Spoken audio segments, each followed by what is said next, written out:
always feel out of shape when I'm talking to you. You look fantastic. Yeah. How? Looks are deceiving. I get up in the morning, I feel just like everybody else. Boy, knees hurt, ankles hurt. No, but I can't complain. I mean, I still have young kids that are really, really into stuff, and I work with them, and I feel like it's just basically what I know. Wow, it's amazing the shape you look like you could play. It's amazing. Believe me, I played the old timers day. I can't play. I got up the next morning after taking 30 swings. I felt like I was in a car accident. But wow. Well, I was thinking on my way over here that, the level of intensity, your focus, to play it didn't matter. You could never tell the score with you. Where does that come from? Where did you obtain that kind of personality and that kind of attitude? As I look back, I grew up in an extremely competitive family, and I was the youngest. So I was always trying to compete against older brothers who were, at the time, bigger, better, and stronger. So you were always, to be part of the game, you had to kind of play above your head. And there was nobody in my family that could stand losing. So it just, it helped me a lot. And it also, I didn't quite get out of the camera's angle enough at times. But I just think people are wired that way. And, I see it in my kids. My wife just shakes her head at times and says, "What have you done?" And it's just, I think that, there is a pride of winning. And, I can't stand to see, sports now at young kids' ages where, they don't keep score. Everybody gets a trophy just because they play. It's just like, wait a minute here. No, I got my first trophy when we won a tournament, not just because I showed up. So, things have changed, but, good or bad, it's just the way it was for me. I always think about that last game here in 2001, your dad and everything else. What kind of impact your dad have on you? He was, obviously looking back, there's not a day, and, he passed away in the World Series in 1999. There's not a day that doesn't go by that something doesn't bring me great memories. And he was my little league coach. He coached all my brothers. He was a good athlete. He was a AAA pitcher, and then he went to the service. And when he came back, basically his career was over. But he was a lifer. He was a baseball guy. He loved the game of baseball, and he was so proud to be the coach and to teach us this game. Was there a particular message you always had, an underlying theme to his messages? You know what? It's funny. As competitive as we were, I never remember, coming home from a game where even if I played bad, where I felt like it disappointed him. And, there's a lot to be said there because, I've coached my kids before and you got to bite your lip. It's like, God, you sucked. What are you doing? It's just like, but I never felt that from my father. And it just, there was never a pressure to do more than you were capable. And I think that's important to kids. It is supposed to be fun. And, it's funny. I just saw Joe Torre in the locker room, and he brought up a story about, we were in Cleveland, and it was like game 5. It was the game that we lost, and he came up to me. He said, "Do you remember when I came up to you and said, just have some fun?" And I looked over. I said, "Skip, it's only fun if you win." And and there is something about that. It is much more fun when you win, but there is something about knowing that. That you were prepared, you were ready. If you did lose, you can look yourself in the mirror and think, you know what, that's the way it was supposed to be. But Joe Torre is a big fan of yours. Speaking of Joe, what kind of impact did he have on your game? Even when you went through some slumps, he always stuck with you.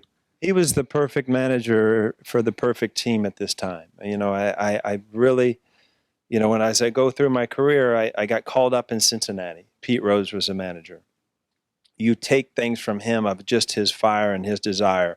Then, you had Tony Perez, who was much more subdued, but he was a true professional. Then I came here, and Buck Showalter being the manager, it was like at the ballpark at noon, study this, that, be over-prepared.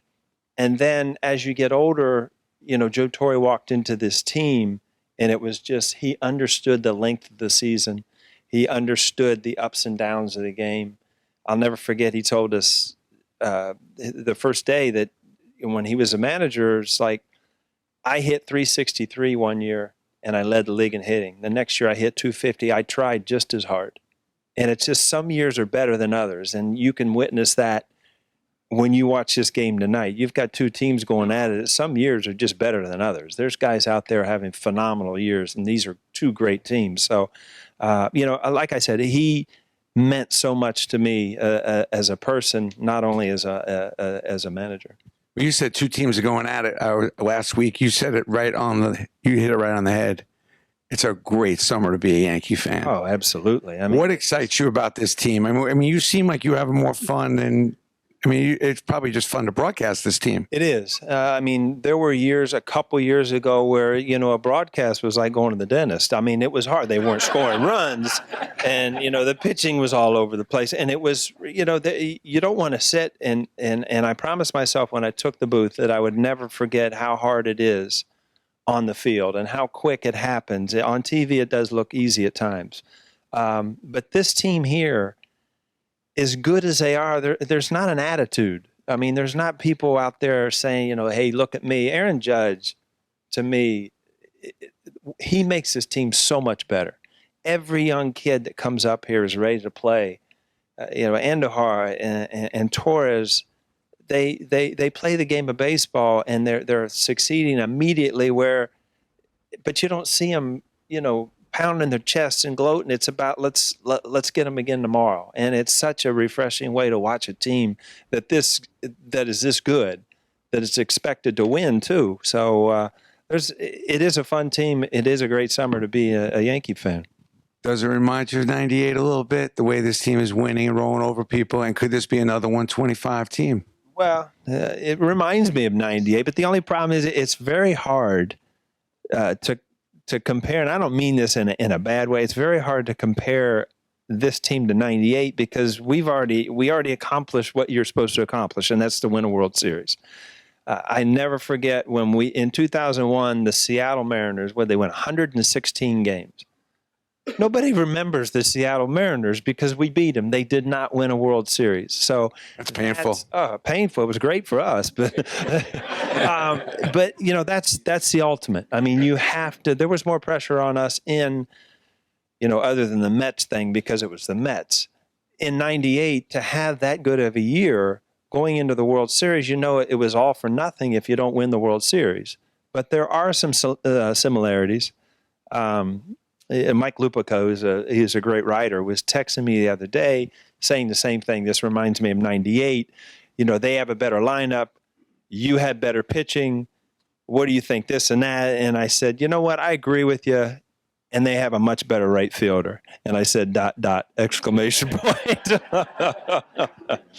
But can you hit it when it counts? Can you do it?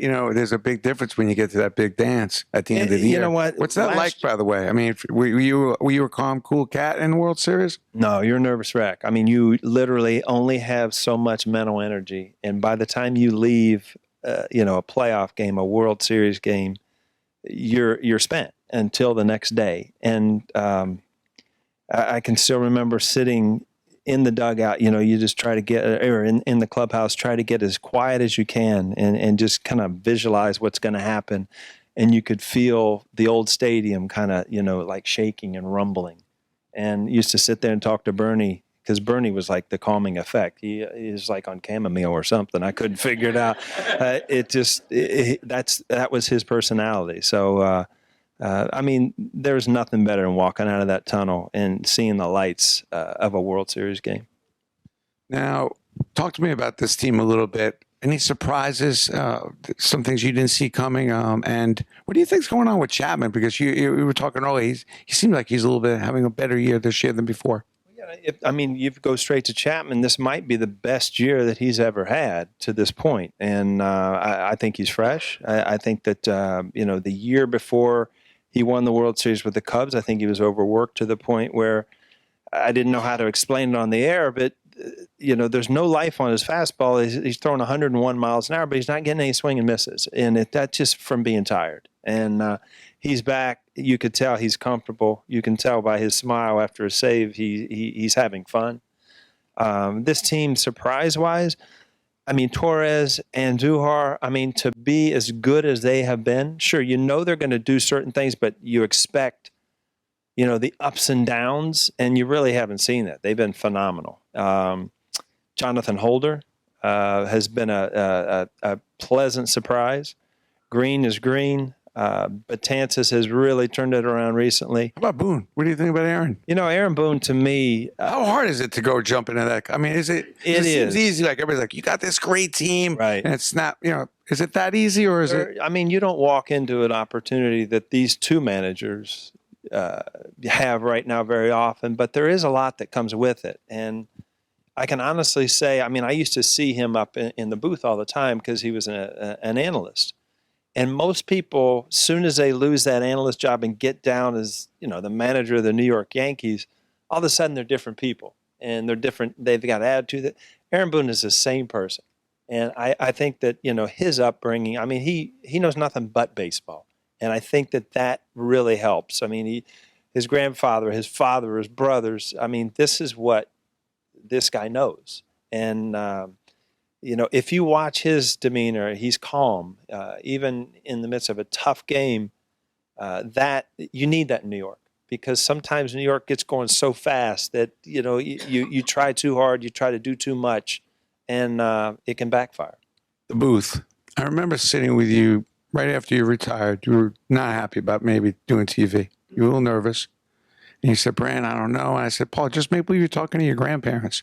We all want to hear every story you have. Yeah. But it seems like you're having fun now. About out of ammo. It's been a long time up there. Well, I'm sure the servers feel that way with those milkshakes. But how is it like working with Coney, Michael Kay? What's that booth like? But it seems like it's very enjoyable for us to watch. But are you having fun? Yeah, I am. I mean, much more so now, I think, because the first couple of years you're up there, you basically still feel like you could be doing that. Now when you're up there, you can't do that anymore, but it brings back the memories of doing it. And it seems like every play out there, every situation, being on deck, it brings back those memories of when you did it. I mean, my wife says it is unbelievable. I can remember a pitch, a count that happened in 1996, but I can't remember what I was supposed to get at the grocery store today.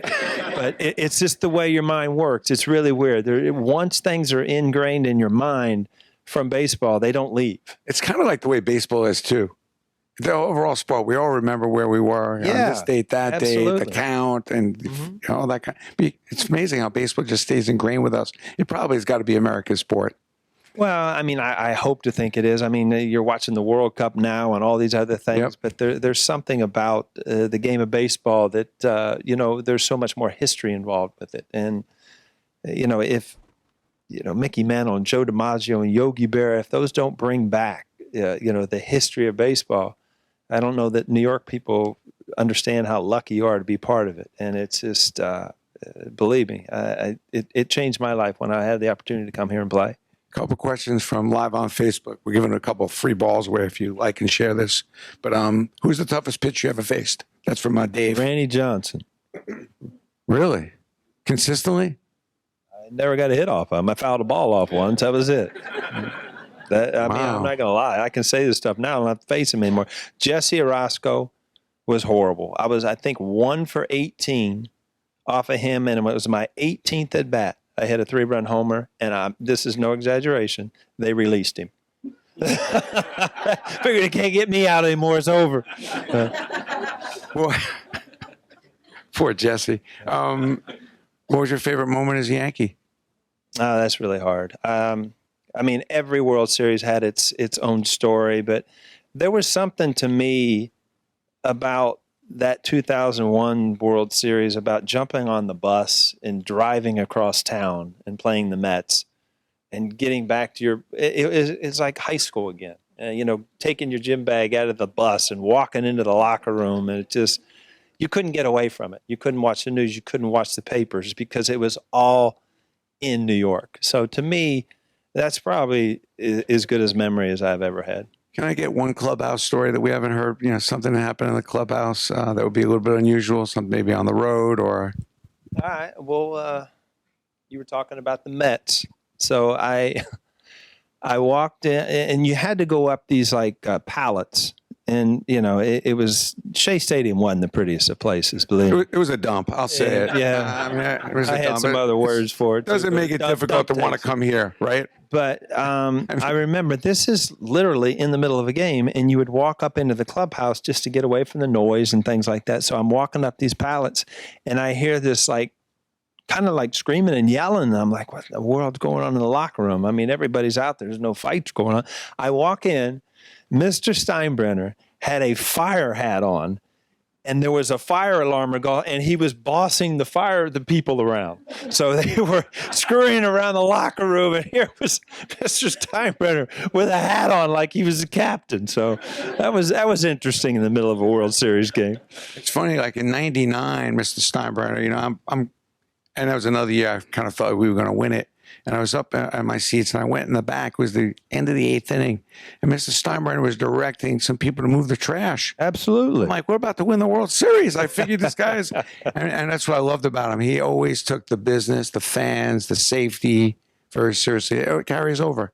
I'll never forget. Right? I mean, it still rings in my ears. New York deserves a winner, and he would do anything he possibly could to help this team win. And you can't say that about every general manager. Every owner, just a lot of people run this business and they don't have the competitive, you know, desire to make their team win. And he did.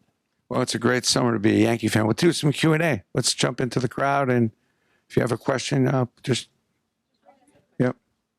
Take this gentleman in the red shirt. Oh, this young man. How many water coolers have you smashed in your career?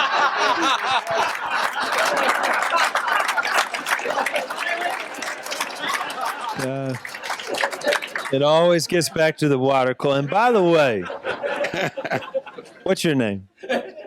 Jacob. Were you even born when I was breaking water coolers? There were a few. You know, like I said, I was not very good at holding things off until I could get out of the camera's eye. You know, that was my only mistake. But there were a few. I'm sorry. I literally used to come home after some of those things, and now they show them on television. And I look at him and I'm thinking, I can agree with you. What is this guy thinking about? But at the time, I mean, that's your life. That's what you're living. But I can remember being met at the front door at times by my wife. Like, do you know your kids are watching the game? We'll try the guy in the red shirt this time. I'm a Yankee fan. I'm wearing a red shirt, but I'm not a fan of any other team. Mr. O'Neill, Yankees, Mets, World Series. You worked, you were at bat, and you walked, and you waited, and you fought to get that walk, and you got on. How did you feel when that happened?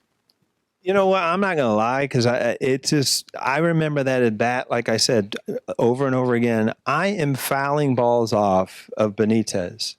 And literally in my mind, I'm thinking, I have no chance here because I wasn't swinging the bat that great and he was throwing hard. I was in a hole and I'm like in the emergency mode and I can literally remember fouling balls off the other way. And as the count kept getting closer and closer and closer, you know, but you don't give up. But it's just like somehow, some way, I don't know how this is going to happen, but I just don't feel like I can handle this guy right now. And, you know, believe me, I was as happy as ball four as anybody. And it ended up, you know, starting a rally. But there are times as a hitter that you have to try to, you know, clear your thoughts. You know, there are times where you're up there and you think, this guy's got no chance of getting me out. And there are times that you got to step out and think, you know what? Something's got to change because right now I'm not feeling it. And I can remember it being behind at that time thinking this is not good. But, you know, it ended up on the right note. Next question over here. Hi, Paul. Loved you as a player, love you as an announcer. And this is a kind of a silly, unrelated baseball question, but I cannot hear Baba O'Reilly without thinking Paul O'Neill. My favorite song on the iPod. Yeah. Did you pick that as your walk-up song? I did, yeah. And you know, the most fun I ever had with that song, because Jeter was like the best. He would change his music every single night. And I'm like, gee, what are you playing tonight? And, he had all the updated stuff. And I grew up with older brothers with classic rock.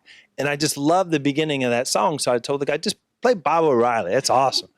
But the one that I really remember is I was on deck, and it was against the Mets, 2001 World Series. And they started the Bob O'Reilly. And all of a sudden, Bobby Valentine goes out to talk to Mike Hampton. So I'm on deck. And so instead of the 15 seconds it usually, I literally got to sit and listen to a minute of this song with the lights on and 55,000 people. That was one of the coolest moments of my whole career.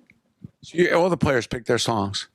Oh, yeah, they do now. Yeah, And they put a little time into it, thinking absolutely. about it. Yeah. Next question's back here. Great watching you play, by the way. Fantastic.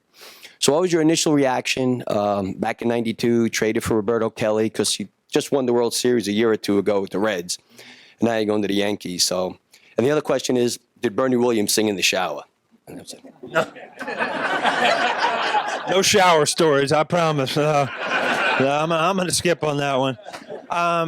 You know what? I was in shock because I grew up in Columbus, Ohio. So, playing with the Reds was basically kind of playing at home. It's all I knew.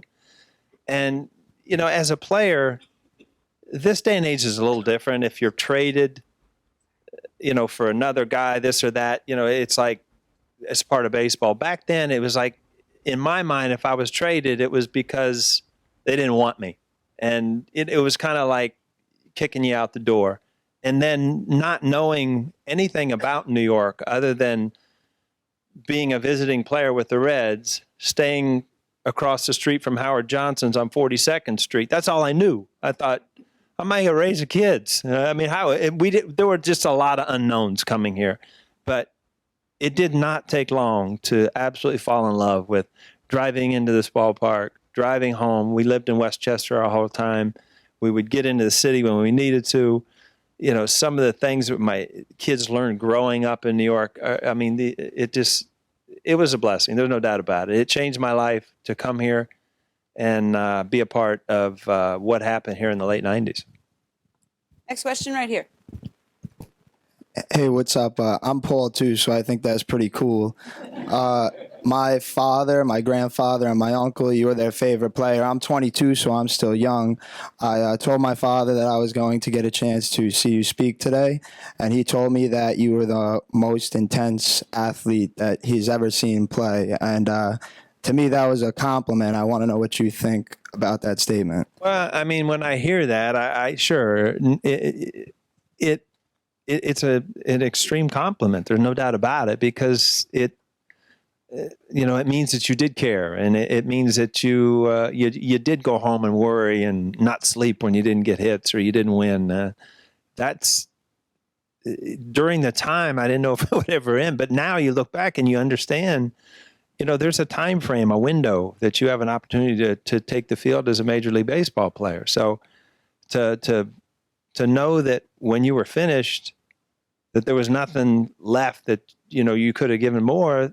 To me, that's the best way. That when I retired, looking back, that sure there were times where it probably even hurt me, where I couldn't let it go, not succeeding. And baseball is one of those games that you don't succeed a lot, but I just wasn't good at that part. But tell your father and your grandfather thank you. Yeah.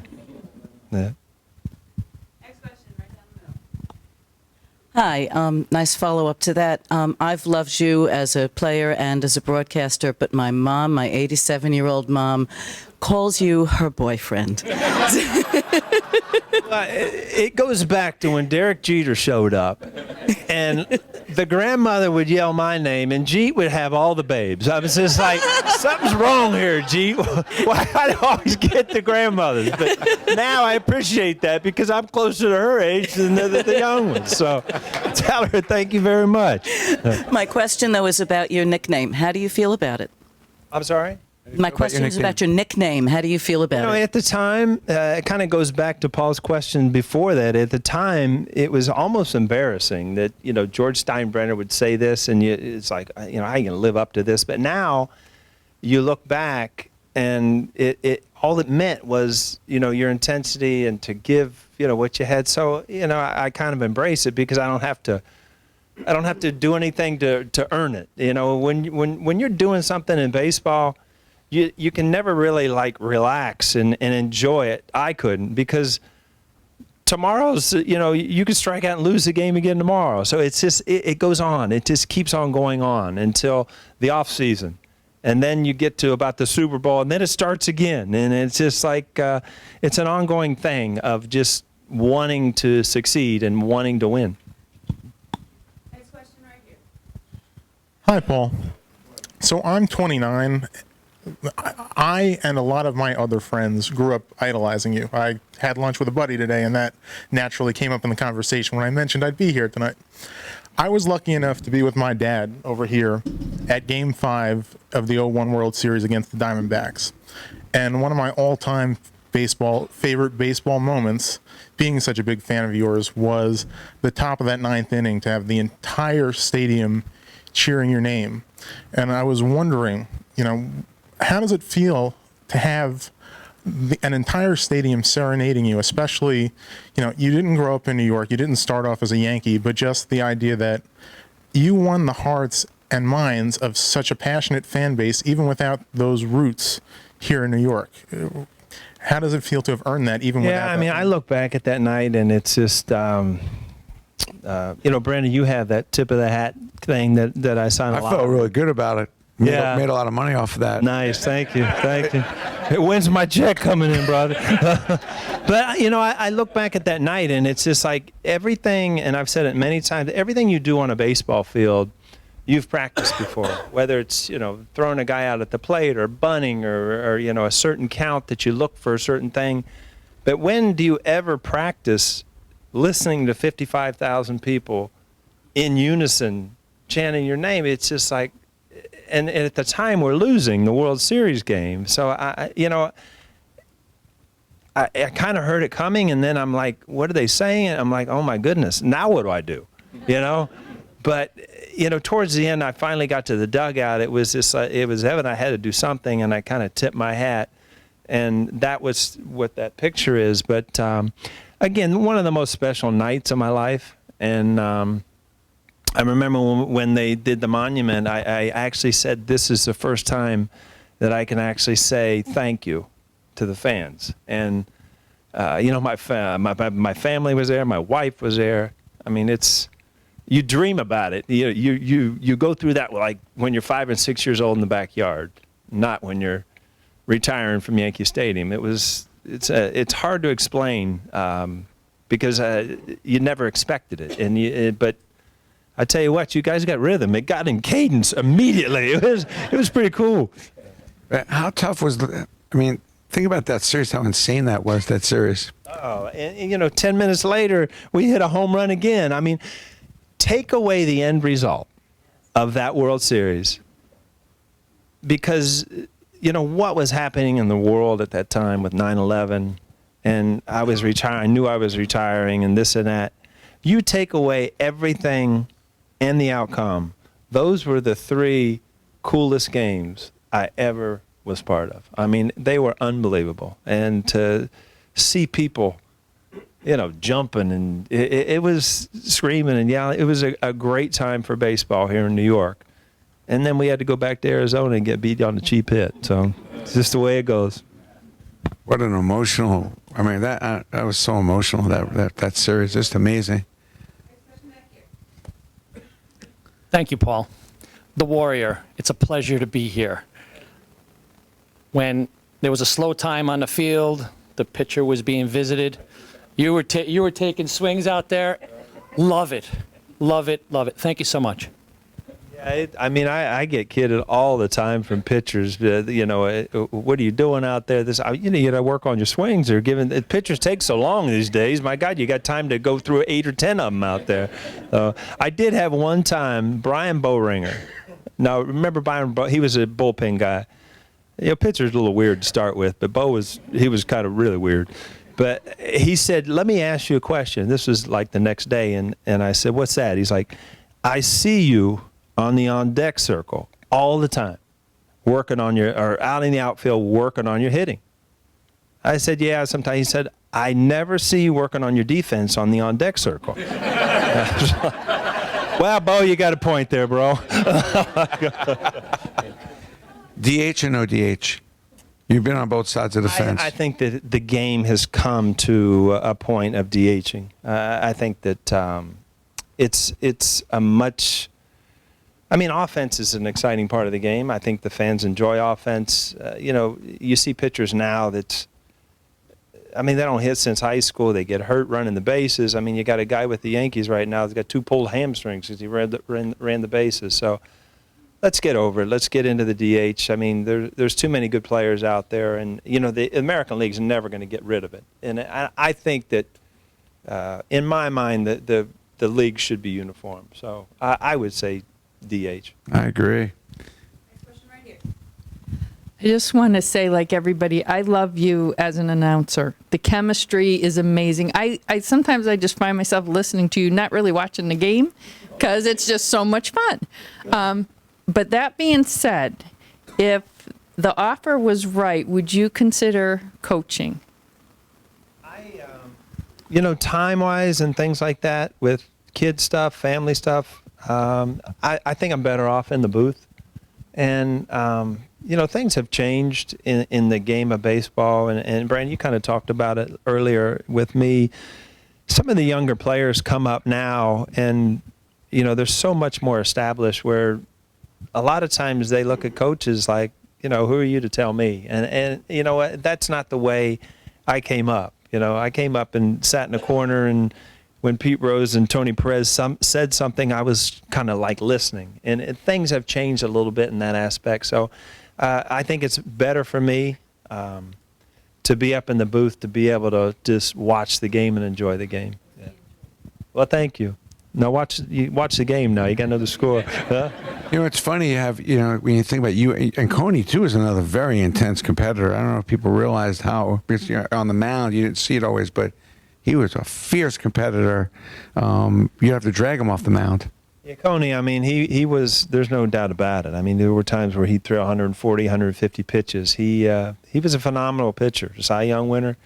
And everyday players and pitchers, it's funny because they kind of live their lives and we kind of live our lives, which is every day. And even now, to this day, we're doing games and he'll say things about pitching. And, I've played baseball since I was 5 years old that I didn't know. And so it just goes to show you, that part of the game, which is a true art, pitching. And he says the same thing about, I never knew that about hitting. And it's amazing to me, even at this level, how you don't know a lot about certain areas because you just don't do them. That's cool. Yeah. Thanks very much for a great career, Paul. Tremendous performance was playing for the Yankees. You got to play with a lot of great players in your career and play against many great players. Baseball's often said it's a game for little boys where you come in and you've got all this spirit and this awe. Any great baseball players that you played with who actually left you in awe? Oh, there's many. Like I said, when I was called up, everybody kind of left me in awe. I remember the first time I got called up, Dave Parker was our right fielder. And I can remember we were in Wrigley Field, and he's like, I'm taking this guy deep. And it was Lee Smith, and walked up and took him deep. I was like, it can't be this easy. So, yeah, little things like that. But I think more so looking as a minor leaguer and looking at the All-Stars, Willie Mays and guys like that, you never feel like you could live up. Even when you watch the superstars today, there's still those images of Mickey Mantle and Joe DiMaggio and Willie Mays that it just seems like you never live up to it because they're part of that generation where, it's just, like I said, you're always trying to meet their where their bar was. And I felt like I was playing the same game, but I never felt like I could get to their levels because they were before you. They kind of made the game, you know. Next question right here. Thank you for your great career here at Yankee Stadium. Appreciate it. The question I have is, what do you think about your number never being worn or being worn once only? And I hope you stay as an announcer for a long time because I think you're the modern day Phil Rizzuto. Is that a good thing? You know what? That's probably the biggest honor you could possibly have. You know, nobody wearing your number, and it means a lot. There's no doubt about it. There's something about, I mean, I can look at a phone number, and if it has a 2-1 in the middle of it, it's like, you know, that's pretty cool. So, I mean, my kids, they wore 21 in basketball, and, you know, my daughter wore 21 on her shorts in cheerleading. So, you know, it meant something to them, too. So it's a neat thing. No doubt about it. You're in good company out there. It's amazing. Yeah. Paul, it's been a lot of fun watching you play and listening to you announce. I find the booth work interesting. When you first started in the booth, it seemed like, you know, you would tell the baseball stories, but this season particularly, I'm learning something every time I listen to you. You're talking much more about the analysis of a situation, what's going through a hitter's mind, and when you and Coney are on there together, the two of you talking about the hitting side and the pitching side is fascinating. How have you developed as an announcer? Have you felt that kind of a change in the kinds of things you talk about and the way you think about going to a game and how you're going to analyze it? Times where, and I appreciate your comment, and I like I said, I've been around for a while, so I'm running out of stories. So I got to get more into the other stuff. But again, there are times where now, like I said, it's been a while that you know you can't play the game anymore, but you still remember this situation or remember what's coming up or something like that. So I think that's what you talk about now. But there are times where, you know, the game's out of hand that, you know, you need to bring up some stories here. I mean, you know, if it's 10-1, it's 10-1. Let's talk about something fun from the past. But, you know, if it's a 2-1 game, I think, you know, you need to stay on the game. And I try to, you know, learn that part of it. And, you know, there's nothing worse than starting a story with 2 outs and the guy rudely makes an out and then you're stuck. We're going to commercial and you can't finish and, you know, people are screaming in your ear. But, again, those guys are professional. That's what they've done, you know. I didn't take a course at, you know, how to broadcast. So it's been fun for me. I wouldn't want to do it anywhere else. It's great for me to watch where this franchise has gone and to somewhat be relevant part of this team because you're still coming to this ballpark and seeing what this team is going. And it's, to me, the exciting thing about it, I mean, they surprised people last year. It's very hard to you know, just to continue it. But this team right now, it's not going to end for a while. There's just too much talent and too much youth here. And that's the great balance of veterans and young talent that is going to continue. Yankee Red Sox, though, were you amped up for that kind of, you know, were you amped up for that contest when it, you know, it's a rivalry? Yeah. Would it matter to you or you? No, there's always just a little more feeling when you took the field because of the fans. I mean, the fans were there early. There was kind of there's more excitement around it. I mean, still today, I mean, if coming into New York, I'm going to do the Tampa Bay series or I'm going to do the Red Sox series. I look forward to seeing who's going to play, you know, what's going to happen with the Red Sox. Last night, coming to the game, you know, it was almost like a playoff game. There were people all over the field and the stands, and it's just, you could tell from pitch one, there's more excitement. And, you know, there's nothing like rivalries, and New York-Boston is a true rivalry. There's no question. Just looking for a little advice in your opinion, going from a former major leaguer and now a father.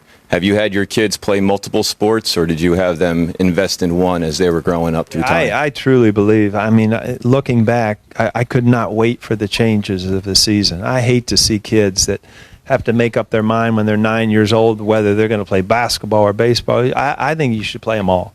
My kids played them all. My one son played college basketball, actually.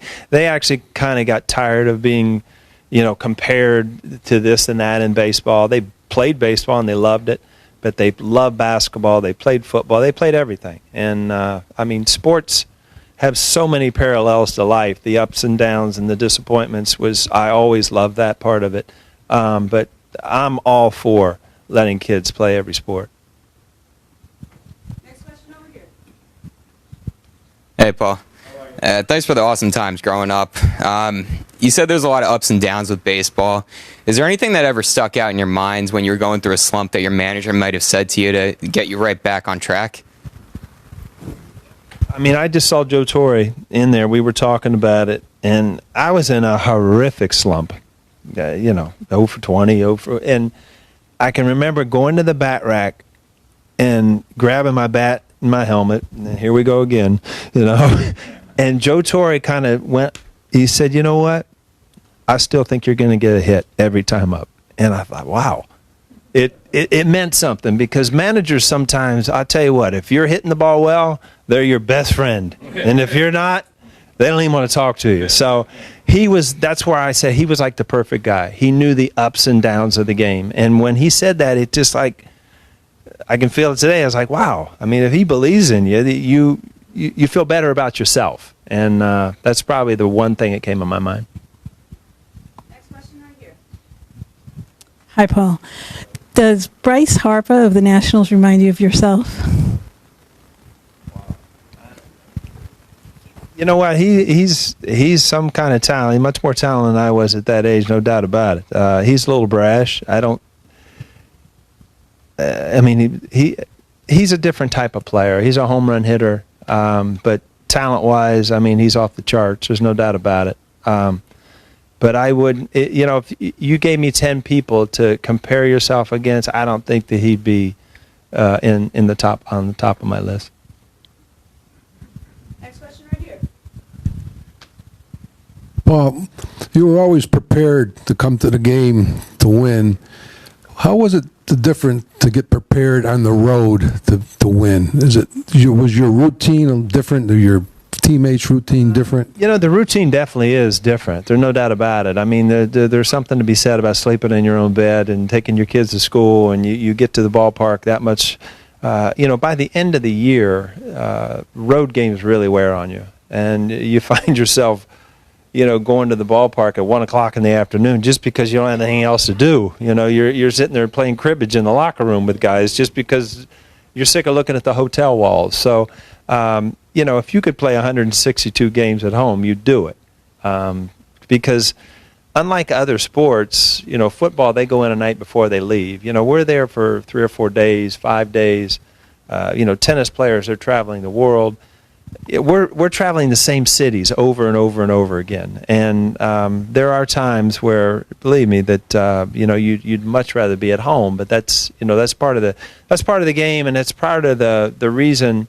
Looking back, that you start thinking about retirement, because the traveling, it wears you out. There's no doubt about it. Next question right here. By the way, one quick thing. In '98, I just want to ask you, was there a moment in time when you actually look at that in the middle of that season, realize that something special was going on, or did it just creep up on you? No, I just remember walking into cities, and now you hear, let's go win a series. You win 2 out of 3. That team, it's just like, you weren't winning 2 out of 3. You'd go in, sweep this team, go in there, sweep this team, and it just became unbelievable. I remember in Oakland one night, we came back, and finally we were still down by 3, and next thing you know, Joe Torre pinch hits Strawberry. He hits a grand slam, and it's just like, these things, it just can't happen, and it just kept happening. So, yeah, there were some certain times in that year that just, seldom do you have teams that are really good where everybody has a good year. And looking back, healthy. Yeah, looking back, '98 was really that team. And that season started off 0-4, right? You guys started off 0-4. That's in. Overall in Seattle kind of changed things a little bit. Actually, it was weird. It didn't start off that way, but Someone behind me talked about spirit, and Yeah. we knew about your spirit for quite some time. Catching Polonia's fly Yeah. ball, I mean, a line drive was Yeah. a game changer in '96, and also the double in Cleveland. Those Louis are Polonia's ball. I mean, when you're running and you catch, it doesn't. You don't know what's going on. You're just reacting. And you were hurt too, but you know, when you're looking back at that, I remember catching that ball, walking. I was as scared, I think, as I've ever been on a baseball field, because after the ball was caught, I'm running in, and then you start processing what has just happened, and I'm like, what if, and I'm thinking, and I could have been Bill Buckner. I dropped that ball and this and that, and we lose, and so afterwards it just it kind of slaps you in the face. and true, you had Spirit in the Sky as a walk-up song too. Nice. For a while. A little Norman Greenbaum, nice reference. Ladies and gentlemen, we have time for 2 more questions. Paul, do you have a very serious playlist when you're working out and stuff? Do you particular about your music or? Yeah, I'm kind of a classic rock guy, but my kids get a hold of my phone and put all kinds of stuff in there. I'll listen to anything. It's got to be upbeat. I can't do the soft stuff when I'm trying to work out. We'll do a couple more. And yep. Hi, Paul.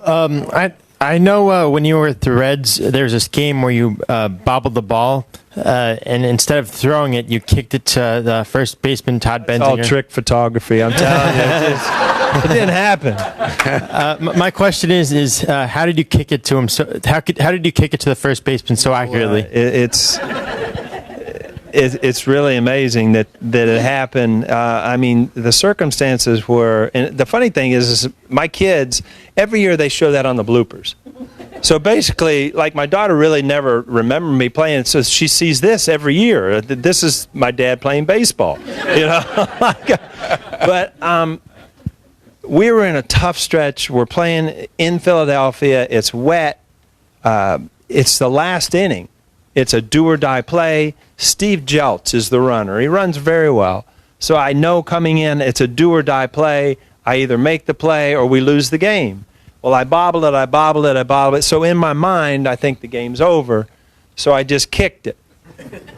And I didn't realize Steve Jeltz had run around third and slipped and fell.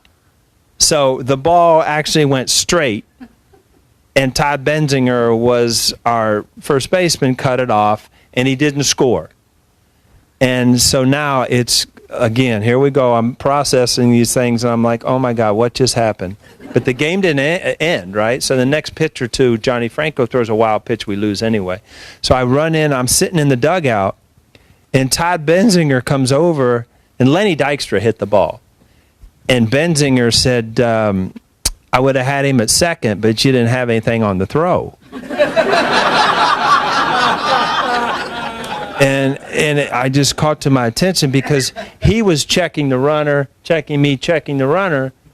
And I'm like, Benzie, do you know that I kicked the ball? And he seriously didn't know what I was talking about because he was watching the runner. But yeah, he could have had him a second if I had anything on the throw. That's what I remember about that.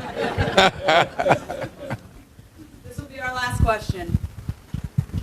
Paul, thank you for all your years of service to the Yankees. It was really appreciated what you did. A very quick 2-point question. Old Timers Day was just a few weeks ago. So can you just give us an idea of what maybe when you were a player, what you could take from the old timers on Old Timers Day? And of all the old timers, who did you really appreciate seeing and saying that was my favorite old timer to be with? Over the years, my favorite was Yogi Berra. I mean, there were times where I could sit and talk, and it's just like what that man accomplished in his life. It was unbelievable, and he was the most likable guy in the world. And but my first memory as an Old Timers Day was, they would walk into our locker room, and all of a sudden, you hear about the tradition of the Yankee thing, but till you go through it, and the door opens, and Joe DiMaggio walks in a suit. And then Mickey Mantle walks in, and then Yogi Berra walks in. It's like, you got to be kidding me. This is like a cartoon. I mean, this just doesn't happen. So, and I've said it numerous times, there's no other organization that could put this on. And, you know, again, this year, Whitey Ford still coming to Old Timers Day. And I'm sitting on the field next to Dr. Bobby Brown. Some of the stories he talked about with Billy Martin, and actually knew people and was talking about Lou Gehrig when these things just, they don't happen anywhere else. So it's a neat day, a neat experience. I actually remember Moose Scourin and those guys. Those are the memories I have. The first couple years while I was with the Yankees, I was kind of floored watching those guys walk into the locker room. Well, thank you, Paul. It's always great hanging with you. You're the best.